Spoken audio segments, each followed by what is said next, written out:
It's funny that I'm doing a video on goal setting because growing up, I did not set many goals. I think you'd have to go back to my grade 2 journal to see the last time I actually wrote a goal down.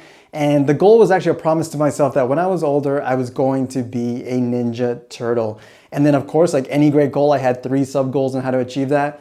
Number 1, eat pizza. 2, learn martial arts. And 3, become a turtle.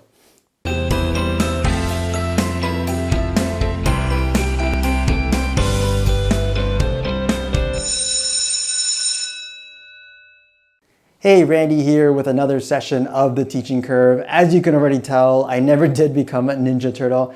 Who knew that learning martial arts would be my one Achilles heel? But the fact that I wasn't a goal setter until later on in life is exactly why I love doing this lesson every year in the classroom. I think we can all agree that navigating through life is a lot easier when we know what the end goal is, and not just goals about avoiding consequences like not getting in trouble or not failing a class, but actual goals of who we want to be and what we want to accomplish. Now, before you go into any lesson, you always need a warm-up activity. On the topic of goal setting, I always like to go with the fortune-telling, paper and pencil, science-based game of M.A.S.H. M.A.S.H stood for your potential future living conditions: mansion, apartment, shed, and house. The game would also include 3 other categories of your choice, such as car you will drive, your future career, and pets you will have. Then each of these would have predictions that fall under that category. With the predictions, there'd be a combo of things you would want in your future and things you wouldn't want. You would then go to another student to give you a number between 3 and 7. Using that number, you would count going around the board, crossing off the answers you land on. So if my number is 3, I go 1, 2, 3, cross out, 1, 2, 3, cross out, 1, 2, 3, cross out, and you keep going around the board until you only have 1 option left per category. What is left is your future, no ands, ifs, or buts.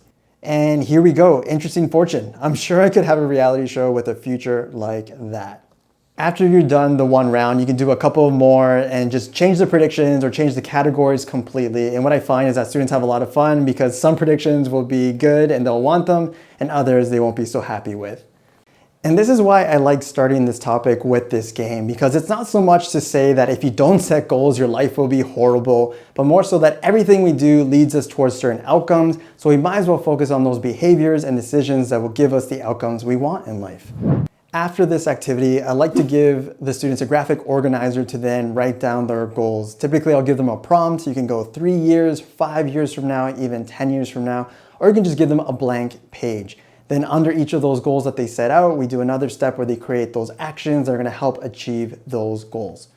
Now, what I find is that students are really engaged throughout this process because whether we say them or not, we all have goals and things we want to accomplish in life, but we just typically don't share them.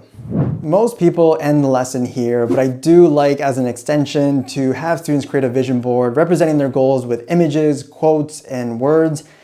I'm not going to say that vision boards are magic, but they kind of are. In a way, by visualizing our goals, we start to trick our mind and develop a self-belief that we can accomplish them.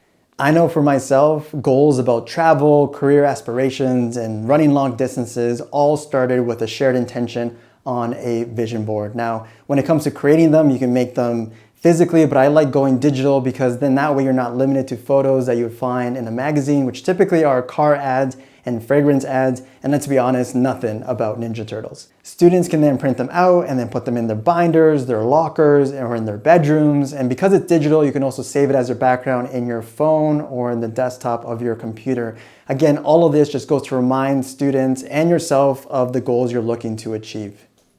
So hopefully you add goal setting and vision boards to your yearly plans, and to make this a reality, I've included some handouts in the description below that you can use in your classrooms. And hopefully all of this goes to help you and your students dream big, break down, and reflect on the goals you want to work on. Hey, I was thinking that maybe we should do the intro as if you were screaming, like in those motivational videos that you see on YouTube. Oh, like everything we do in life leads to certain outcomes, and you might as well work towards the outcomes. Don't do that. Let's scrap that. That's Okay. not that. Yeah. It's sort of bad. Okay.